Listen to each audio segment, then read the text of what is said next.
It's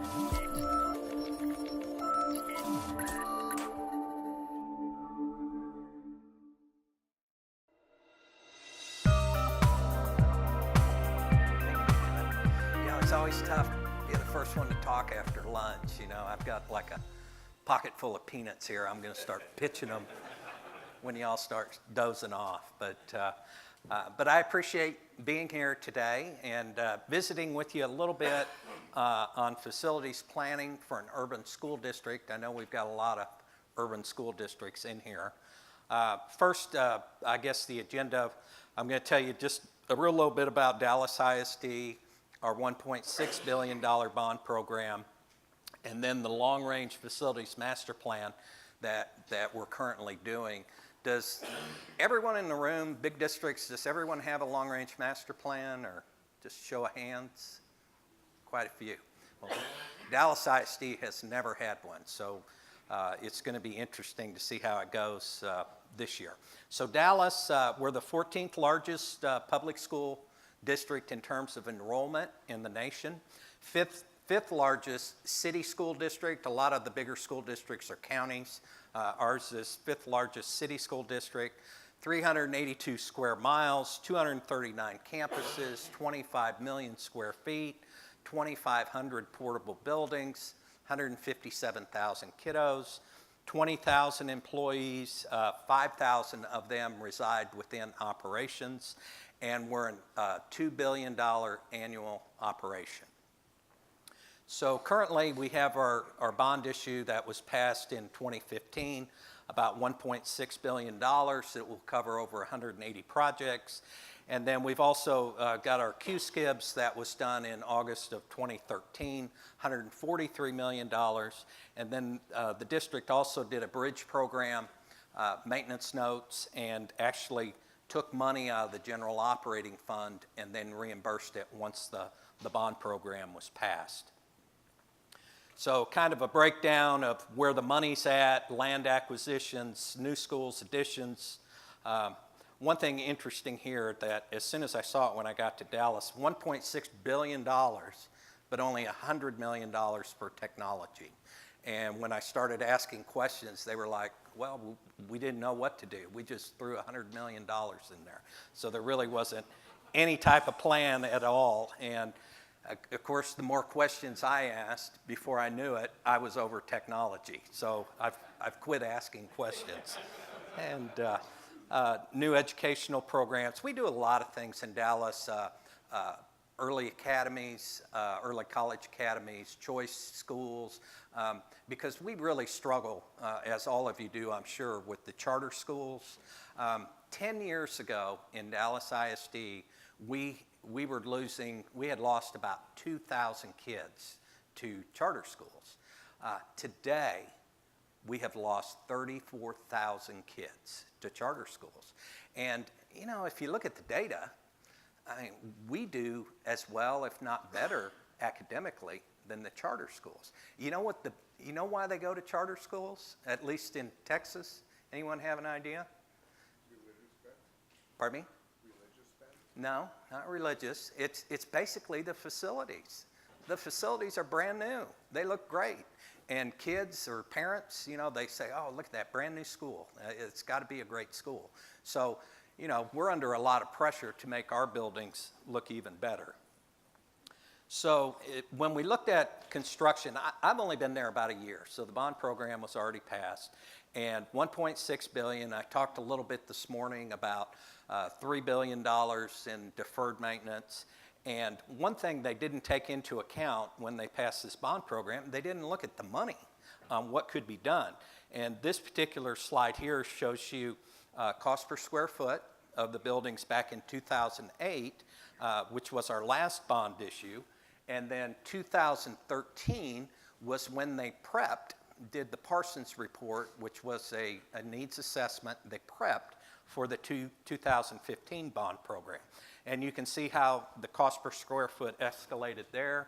And then in 2014 to 2015. So construction costs are just skyrocketing all over the country, but especially in the Texas area, mainly because we just don't have the workforce to to build the buildings, so the costs go up.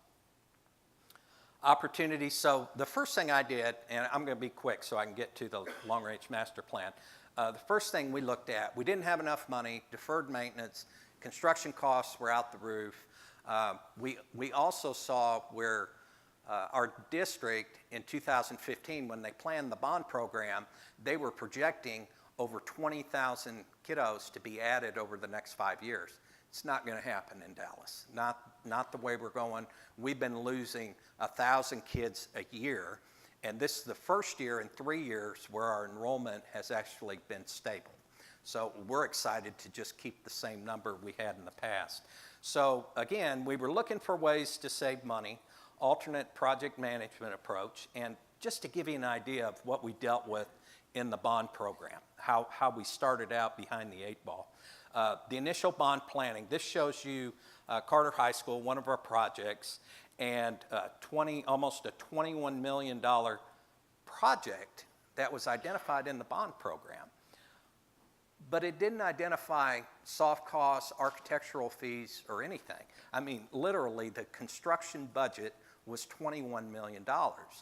Then when the construction department gets it, you can see how it breaks down, and your construction costs are at $15 million. So you're already $6 million in the hole starting out. So that was a problem. And then also what we call the soft costs. Soft costs were about 32%, which seemed extremely high from where I've done business in the past. So what we tried to do, this was the breakdown of the costs for soft costs. Program managers were costing us about 5.2%. Anywhere from 6 to 12% for architects and so forth. So we really felt like if we could get the soft costs down to about 15 or 20%, that would provide us with more money to put into the schools. So a breakdown, when we looked at savings, initially we looked at, honestly, doing away with the program managers, but the more and more we looked at that, and I told Guy from Banner, I have nothing against program managers. They're a good outfit. They do good work. I've got Banner, AECOM, and Jacobs in Dallas. Do a great job. They really do. It was about money, and I'm trying to find money to be able to do more in these schools. So as we looked at this, we identified initially about $66 million that we could save just through management fees. But what we did do with the program managers, we kept them, but we renegotiated the contracts, and they're at about 3% now, rather than the 5.2. And then project scope, one thing we looked at, there were a lot of new schools, and if you're an urban school district, you understand how the politics work, okay? I mean, we'll have a new school in the bond program, and you go look at the existing school, and it's like, what's wrong with this school? I mean, it needs some work, but it doesn't need much. Well, the only way we were going to get people to vote in this area was to promise them a new school, so we went ahead and put that in there. So, but what we also started looking at was like the one on the right. That was a new elementary school. Well, we did bubble diagrams of all our new schools and said, okay, let's look at where we're at on our existing schools that are close in the area. The percentage in parentheses for each school is telling you at what capacity level they are. The number underneath tells you how many more kids they could handle. And then the number on the line is the distance in mile from where the new school would be located. Well, it didn't take very long to figure out we did not need several of these new schools. So again, we took that money and put it back into the bond program to renovate the schools. So by the time we got done, and I'd finished this after about 3 months of being there, and not very long, but we've redone the master agreement. We've worked with the program managers, reduced those fees, changes to reimbursable miscellaneous, and this says about $270 million. It was more like $225 million that we were able to put back into the schools to make them better. And then the other issue I dealt with, and I mentioned this morning, was board members taking money and moving it all over the place. And there wasn't a policy in place, and they'd say, move this and put this $4 million over here, I want to put more in this school. And then we get to that project that lost the money, and no one wanted to step up and say, the board member took the money. I mean, I wasn't going to do it, and the board member certainly didn't do it. So we stopped that. We made a decision that anytime money is moved to other projects, it's got to go in front of the entire board. And that has really stopped it. So we've had a lot of luck there. The problem we've got into, though, is as we save this money, $220 million, and everyone wants it for their projects, and there just wasn't a plan. I mean, there never was a plan in Dallas, and it's very frustrating if we've got planners out here. It's very frustrating to try and work with a program when it's, you're putting out the fire as quick as you can. So what we did, we backed up. I got everyone to back up. The board said, we really need to look at doing a long-range master plan for this district, because the Parsons report was basically needs assessment, life cycle costing, which was good information, but it didn't give us an overall plan for the district. And as you see on this slide, talks about all the areas that are covered. We started this about a month ago, and it will continue throughout this school year. But as we looked at this, let me ask you this. A lot of you said you've got long-range master plans. Did anyone else incorporate technology into their master plan? They did? Because what we found was, long-range master plan is good in terms of facilities, but where you really have to start is in the classroom. What is going on in that classroom? How are they learning? How do you want them to learn? And you have to start with the classroom, and then you build your technology based on what's going on in the classroom. Then you design your facilities around that technology and learning process. In Dallas, and I'm sure other districts are like this, it was backwards. It was technology would throw the stuff into the classrooms, and they would have to change and adjust their learning process to fit the technology. It's completely backwards. You do the learning process, you design the technology around the learning process, and then design the facilities for what they need. So as we started this plan, it's going to cover about 12 weeks, communities involved, community vision, the technology design plan, and then the learning rubric, looking at the community vision, develop a shared long-term vision for learning. We have summits that are taking place in the community where we're pulling in all the community members for meetings, just asking them, what do you want to see in the classroom in terms of learning? We pull kids in and ask them those questions as well. And then the technology plan, we're asking people to dedicate about 12 days to the district to help design the technology plan for the district. And then the rubric is actually the plan that comes out of all the meetings. Now, do we really want parents telling us or designing our classrooms for us? No, we don't want that, but we want their input. We want their buy-in into the program. And then the facility side, facilities assessment, detailed document that identifies physical condition of a facility, and the data gathering process, meet with key district personnel. We've got over 250 buildings, 25 million square feet. This is a pretty major ordeal.